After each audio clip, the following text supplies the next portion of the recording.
ओम ओम शिवोहम शिवोहम शिवोहम।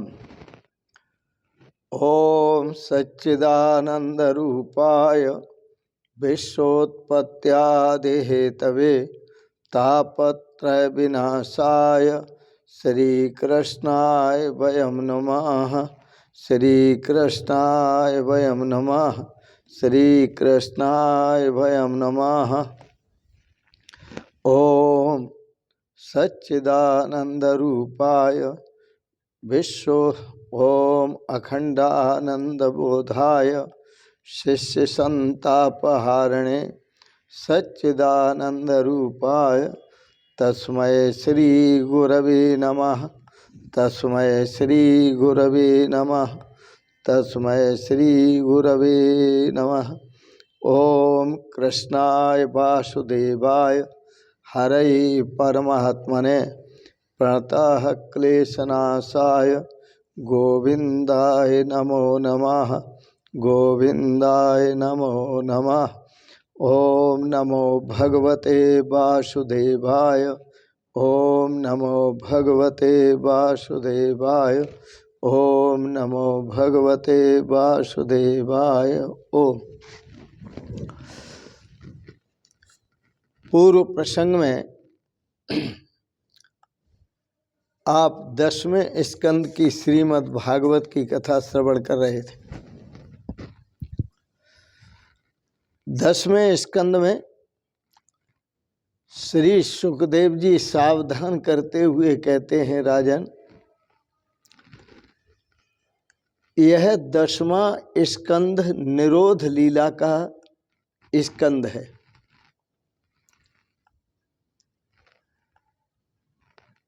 मन को ईश्वर में लीन करने का स्कंद है और मन का ईश्वर में लीन होना ही मन का निरोध है। राजन, या तो भगवान श्री कृष्ण को अपने हृदय में बसा लो या भगवान श्री कृष्ण के हृदय में स्वयं बस जाओ।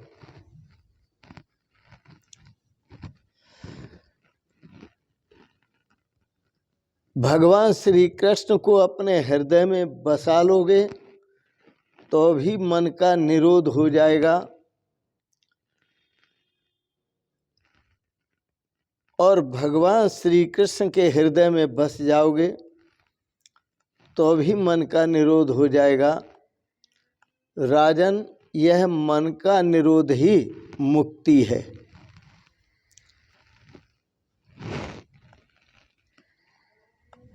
आगे श्री सुखदेव जी कहते हैं कि राजन, इस धरती पर दैत्यों का, राक्षसों का उपद्रव बढ़ गया। लोग बहुत दुखी होने लगे। इतना पाप बढ़ गया कि धरती भी इस पाप से पीड़ित होने लगी और यह पाप धरती से सहा नहीं गया। उसने ब्रह्मा जी की शरण ली। जब ब्रह्मा जी की शरण ली तो ब्रह्मा आदि देव सब एकत्रित होकर भगवान विष्णु के पास गए और सभी देवों ने भगवान विष्णु की आराधना की और उनसे प्रार्थना की और प्रार्थना की पुरुष सूक्त से। ओम यज्ञेन यज्ञमजन्त देवास्तान धर्माणि प्रथमान्यासन तेहनाकं महिमान सचन्त जत्र पूर्वे साध्या संत देव। सभी देवों ने प्रार्थना की, पुरुष सूक्त से प्रार्थना की और कहा, नाथ आप हम सब पर कृपा कीजिए, आप शीघ्र ही अवतार लीजिए। भगवान ने ब्रह्मा जी से कहा, मैं कुछ ही समय में, आकाशवाणी की भगवान, मैं कुछ ही समय में वसुदेव देवकी के यहाँ प्रकट होऊंगा और तुम सबको आदेश है कि मेरी सेवा के लिए तुम सब देव पृथ्वी पर अवतार लेना। मैं अवतार लूंगा, तुम सब पृथ्वी पर अवतार लेना। ब्रह्मा ने यह आकाशवाणी सुनी और सभी देवों को आश्वस्त किया। कहा, बस अब सब निश्चिंत हो जाइए, भगवान शीघ्र ही अवतार लेंगे। इधर मथुरा में विवाह करने के लिए वसुदेव जी आए। देवकी और वसुदेव का विवाह हुआ और रथ में बिठालकर अपनी बहन को विदा करने के लिए स्वयं कंस रथारूढ़ हुआ, सारथी बना और अपनी बहन को विदा करने के लिए वह रथ को हाँक रहा है, रथ चला रहा है।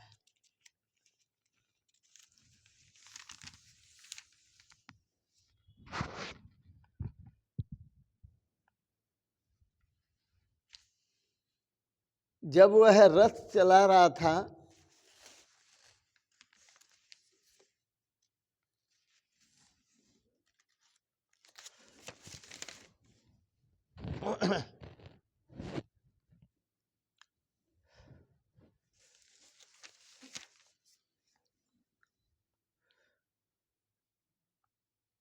कंस ने वसुदेव को बहुत सताया।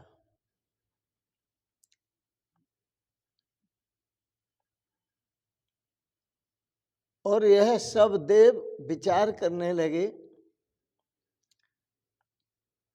कि जब तक पुण्य आत्माओं को सताया नहीं जाएगा तब तक भगवान जल्दी अवतार नहीं लेंगे।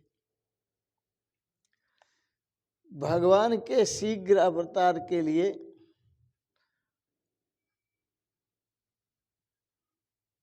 भक्तों के दुख, कंस जब भक्तों को दुख देगा, अधिक से अधिक दुख देगा, तब भगवान अवतार लेंगे। क्योंकि भगवान से भक्तों पर किया गया जो अपराध है दुष्टों के द्वारा, वह सहा नहीं जाता। भगवान अपने भक्तों को दुखी नहीं देख सकते, क्योंकि वह अपने सभी भक्तों को भगवान साक्षी रूप होकर के देख लेते हैं।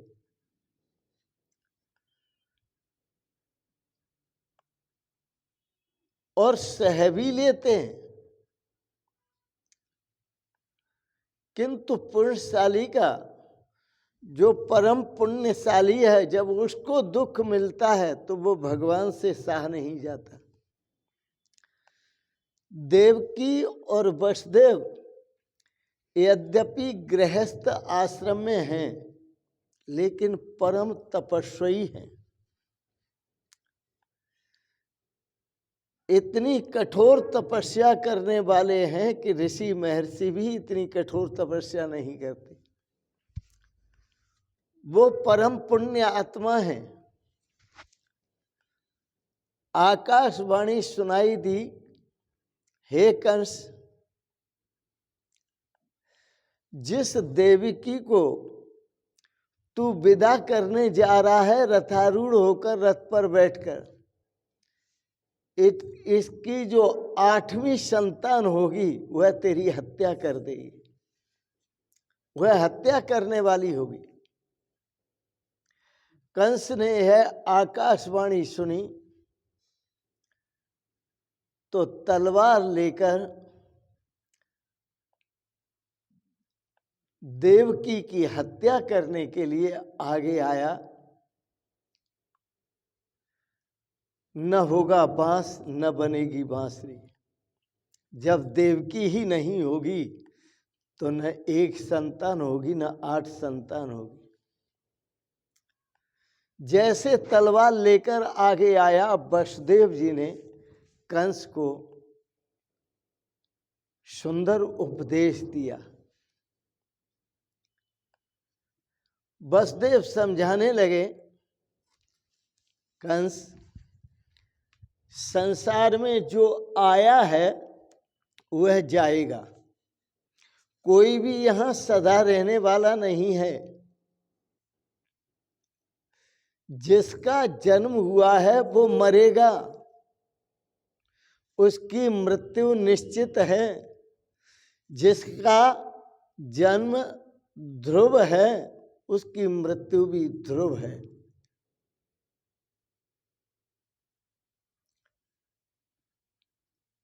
महात्मा जन,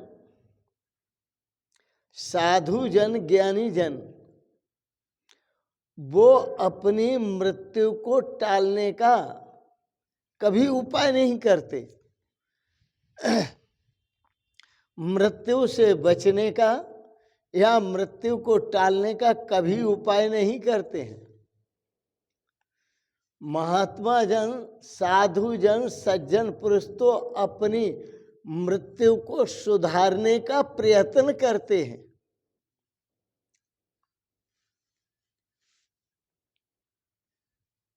क्योंकि मृत्यु का निवारण शक्य नहीं है। शास्त्र कहता है, सीर्यते इति शरीरम, जिसका परिणाम ही नाश है। इस शरीर का जो परिणाम है वो नाश है। जो जन्मेगा वो मरेगा। सीर्यते इति शरीरम, जो क्षण प्रति क्षण नष्ट हो रहा है उसका एक दिन समूल नष्ट नाश होना निश्चित है। इसलिए हे कंस, अपनी बहन से बैर न करो और इसकी हत्या न करो।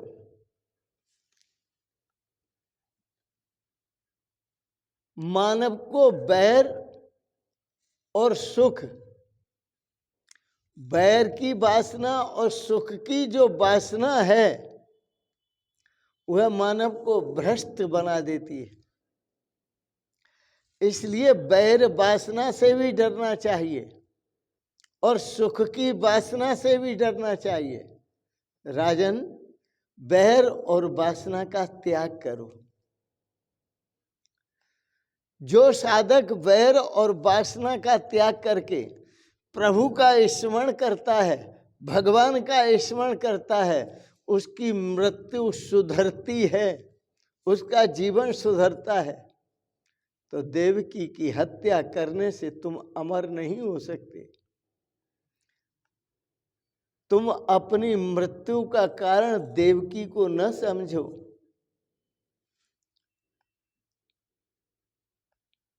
कंस, हाँ यह तो ठीक है। कंस ने सोचा वसुदेव जी ठीक कह रहे।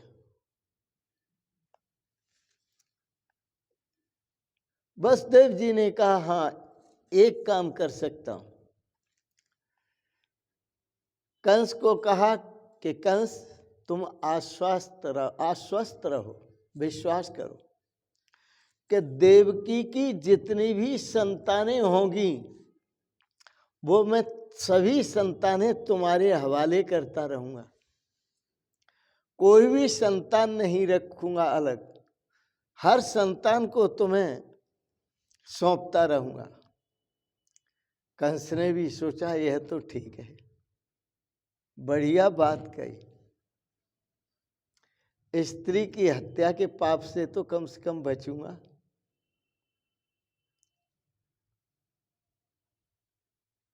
उसने कहा अब देवकी की हत्या नहीं करूंगा।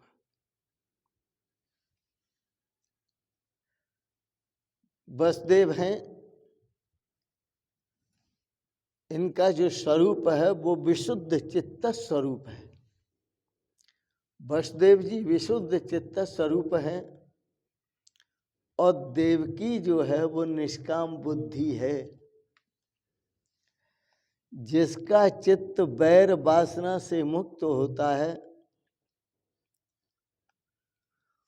और जिसकी बुद्धि में निष्काम भाव जागृत होता है, तो जहाँ बैर और वासना नहीं होती जिस चित्त में, और जिसकी बुद्धि निष्काम बुद्धि हो जाती है, वहाँ भगवान अवतार लेते हैं। ये दो चीज़ें बहुत आवश्यक है, बैर और वासना की निवृत्ति और निष्काम बुद्धि की प्रवृत्ति। इन दोनों के मिलन से ही भगवान का जन्म होता है।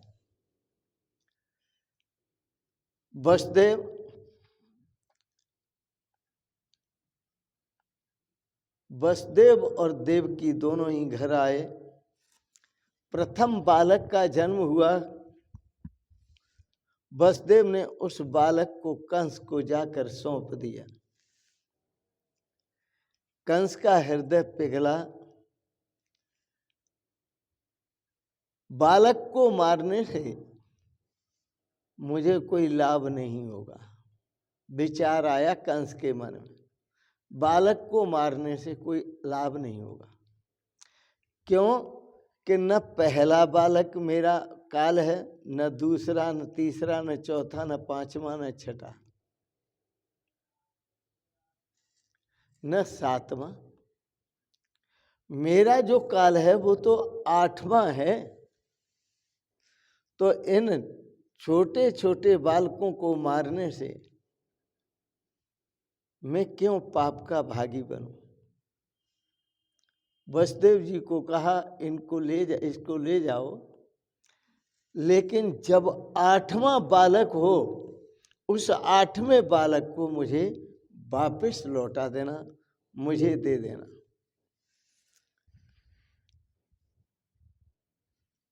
अब वसुदेव जी वापस चले आए। नारद जी को भनक पड़ी, तो नारद जी ने सोचा यदि यह पुण्य आत्मा बन गया तो इसका नाश कैसे होगा। इसने सभी बालकों को छोड़ दिया, केवल 8वां मांगा है।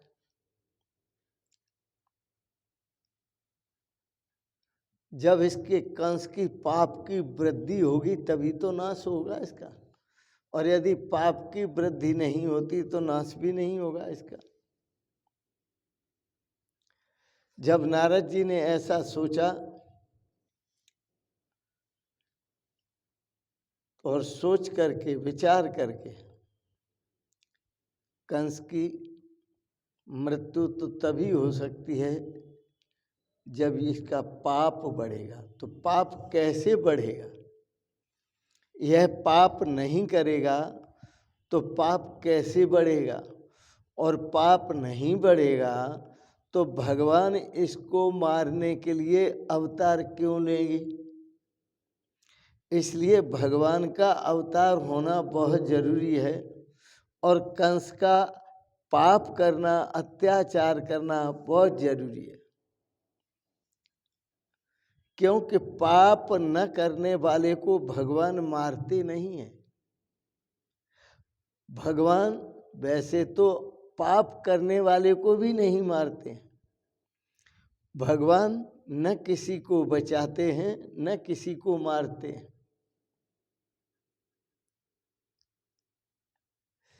जिसके पास अधिक पाप होते हैं वो पाप ही उस व्यक्ति को मारते हैं।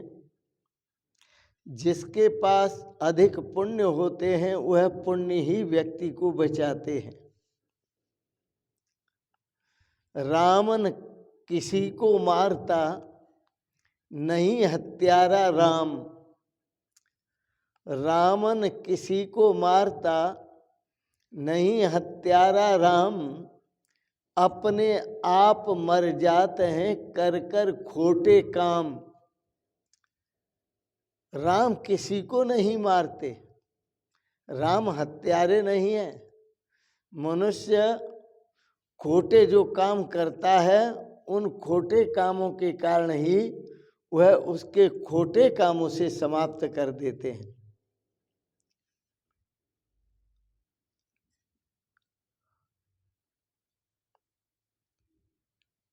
नारद जी कंस के पास आए और कहा, कंस तू तो बहुत भोला है, तेरे में अकल नहीं है। देव तुम्हें मारने की युक्ति कर रहे हैं, षड्यंत्र रच रहे हैं, और तुम आए हुए बाल को वापस कर रहे हो। तुमने वसुदेव के बालक को छोड़ दिया, तुमने यह अच्छा नहीं किया।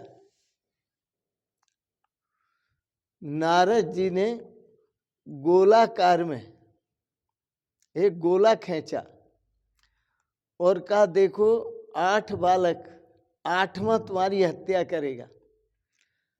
तो चिन्ह बना दिए 8 उस गोलाकार में और गिन के बताया कंस को, देखो यहाँ से गिनोगे तो ये 8वां होगा, और यहाँ से गिनोगे तो ये 8वां होगा, यहाँ से गिनोगे तो ये 8वां होगा, यहाँ से गिनोगे तो ये 8वां होगा, यहाँ से गिनोगे तो ये 8वां होगा। नारद जी ने उसकी बुद्धि को भ्रमित किया और प्रत्येक बालक 8वां सिद्ध कर दिया। जब 8वां सिद्ध कर दिया तो और कहा कि देवकी वसुदेव का कोई भी बालक 8वां हो सकता है।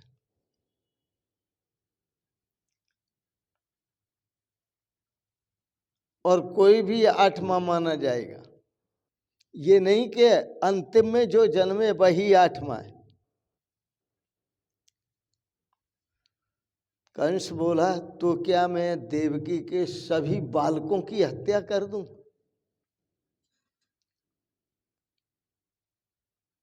नारद जी, नहीं नहीं भाई, मैं ये नहीं कह रहा। नारद जी ने सोचा, यदि मैं इसे ये सलाह दूंगा तो मैं भी पाप का भागी बनूंगा। नारद जी ने कहा, मैंने तो तुझे समझाया है, अब तू जाने और तेरा काम जाने, तेरी भावनाएं जाने, मैं नहीं जानता।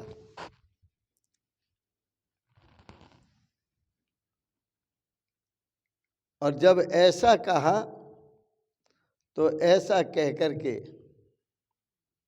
नारद जी मैं पाप लेना नहीं चाहता, क्योंकि मारने वाला तो पापी होता ही है, लेकिन मारने की जो सलाह देता है वो भी पापी होता है। मनु महाराज ने कसाई 8 माने हैं। बकरे को कसाईयों को बेच देता है वो भी कसाई है। कसाई जो बकरे को अच्छा खिलाता है, पालता है, वो भी कसाई है। उस बकरे को फिर काटने के लिए बेच देता है वो भी कसाई है।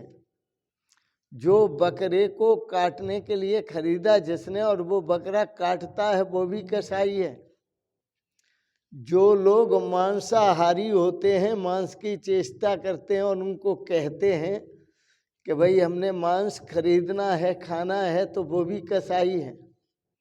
और जो खाते हैं वो भी कसाई हैं, और खाने की जो अनुमति देते हैं वो भी कसाई है। मनु ने 8 कसाई माने, ये 8 पापी हैं।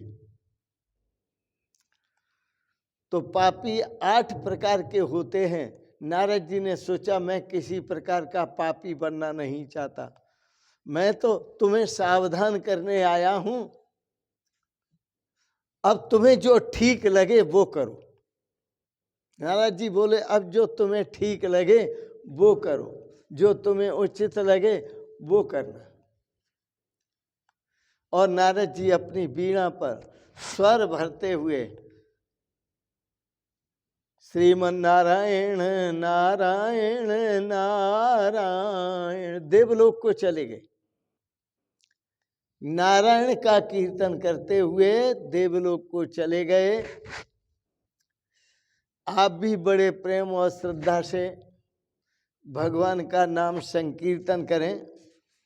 श्रीमन नारायण नारायण नारायण श्रीमन नारायण नारायण नारायण भजमन नारायण नारायण नारायण श्रीमन नारायण नारायण नारायण श्रीमन नारायण नारायण नारायण।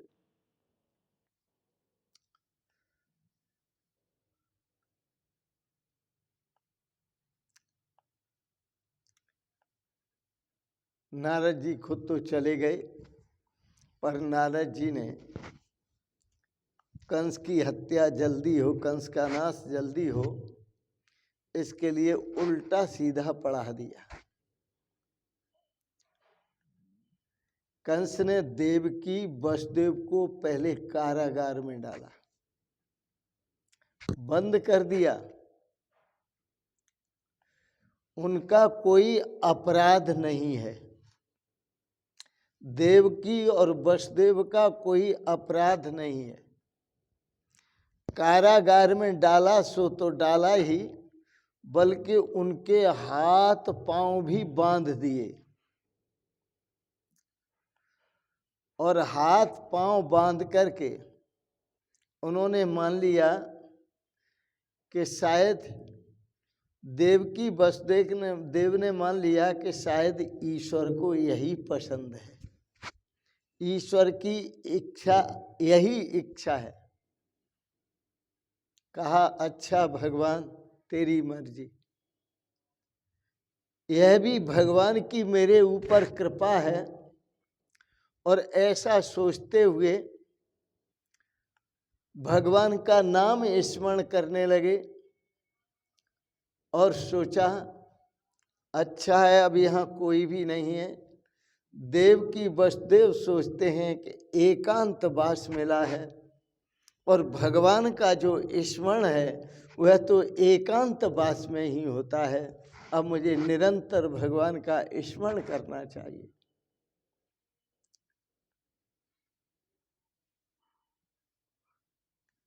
अतिशय दुख को भी जो भगवान की कृपा समझता है,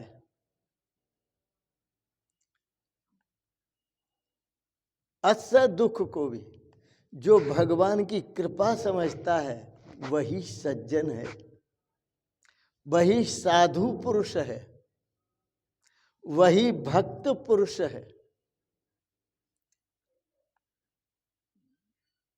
वही निरअभिमानी पुरुष है, वही भद्र पुरुष है। कंस का अभिमान है, वह जीव मात्र को बंद किया करता है, अभिमान बंधन में डालता है। सभी जीव इस अभिमान के कारण, जो अहंकार है, अहंकार कर लेते हैं। इस अहंकार के कारण, अभिमान के कारण सभी जीव आज कारागृह में बंद हैं, कारागृह का बंधन स्वीकार किए हुए हैं और शरीर रूपी कारागृह में बंधे हुए हैं, रह रहे हैं। और इस शरीर रूपी कारागृह में रह करके प्रत्येक जीव काम के अधीन है, वह स्वतंत्र नहीं है। ये जीव सभी बंदी हैं। यदि यह सभी जीव जो शरीर रूपी कारागार में बंदी हैं, यह देवकी और वसुदेव की तरह ये समझ लें कि हमें इस कारागार में बंद हैं, तो देवकी वसुदेव तो सोते नहीं, जगते रहते हैं और निरंतर प्रभु का भजन करते हैं। तो हमें भी, हम जीव रूप से हैं इस शरीर रूपी कारागार में, तो हमें भी प्रभु का भजन करना है, प्रभु का भजन चिंतन करते रहना है। और जो इस शरीर रूपी कारागार में रहते हुए निरंतर भगवान का भजन करता है, चिंतन करता है, स्मरण करता है, कीर्तन करता है, वही तो भगवान को पा जाता है, वही पा जाता है, वही प्राप्त कर लेता है। ऐसा ही महापुरुषों ने कहा, जो जागत है सो पावत है, जो सोवत है सो खूबत है, उठ जाग मुसाफिर भोर भई, अब रैन कहाँ जो सोवत है। उठ जाग मुसाफिर भोर भई, अब रैन कहाँ जो सोवत है, जो सोवत है सो खूबत है, जो जागत है सो पावत है। जो इस शरीर रूपी कारागार में रहकर जो सो रहा है, वो अपने जीवन को खो रहा है, और जो जाग रहा है, प्रभु का स्मरण कर रहा है, वो प्रभु को पा रहा है। तो जो संसार के विषय भोगों में, अहंकार में डूब करके और वासना में डूब करके, जो वासना में डूबकर सो जाते हैं, उनका पतन होता है। और जो वासना से मुक्त होते हैं, बैर भाव से मुक्त होते हैं और शरीर रूपी कारागार में रहकर निरंतर प्रभु का चिंतन करते हैं, वही तो सुखी होते हैं। कबीरदास जी ने तो कहा बड़ा सुंदर, सबको जगाते हुए जो भगवान के लिए जागता है उसे ही भगवान मिलते हैं। कबीरदास जी ने कहा, सुखिया सब संसार है, खावे और सोवे। रहने की अच्छी जगह मिल गई, खाने के लिए अच्छा मिल गया, सुखिया सब संसार है, ये सुखी लोग हैं जो खावे और सोवे, खूब खाते हैं, मन चाहा और ठाठ से सोते हैं। दुखिया दास कबीर है, गावे और रोवे। यह कबीरा तो दुखिया है, भगवान के भजन गाता है, भगवान का स्मरण करता है, भगवान का चिंतन करता है, कीर्तन करता है, भगवान को याद करता है, रो रो करके याद करता है। सुखिया सब संसार है, खावे और सोवे, दुखिया दास कबीर है, गावे और रोवे। भक्त की तो दशा ये होती है, भगवान के प्रेम में रोते हैं और निरंतर भगवान का चिंतन करते हैं। निरंतर भगवान का चिंतन करते रहिए, भगवान का स्मरण करते रहिए, भगवान के स्वरूप में जागते रहिए। इसी में श्रेय है, इसी में सौभाग्य है, इसी में आनंद है। आपने बड़े प्रेम और श्रद्धा से आज के भागवत के प्रसंग को श्रवण किया, इसके लिए बहुत बहुत अनुग्रहित हैं। और एक आप सबके प्रति कोटि से मंगलमयी शुभकामना करते हुए एक बात जरूर कहेंगे, भगवान आपको सपरिवार सदा स्वस्थ और सुखी रखें। आपको बहुत बहुत शुभकामनाएं, बहुत बहुत आशीर्वाद और बहुत बहुत आपके पावन श्री चरण कमलों में मेरा प्रणाम प्रणाम प्रणाम।